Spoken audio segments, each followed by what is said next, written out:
எல்லாம் நம் பேரை நாளை சொல்வதைப் போல வாழ்ந்திருப்போம். எங்களுக்குள்ளே வளைந்திடுவோம் நாணலை போல்தானே. நம் ஒற்றுமை காத்திட நின்றிடுவோம் தூண்களைப் போல் நாமே. அடைமழையாக பெய்யும் சந்தோஷம்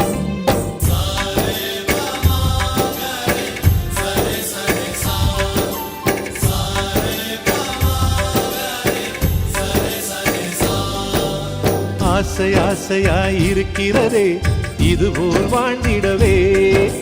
பாசப்பூமழை பொழிகிறதே இதயங்கள் நனைந்திடவே. நம்மை காணுகிற கண்கள் நம்மோடு சேர கெஞ்சும். சேர்ந்து வாழுகிற இன்பம் அந்த சொர்க்கம் தன்னை மிஞ்சும்.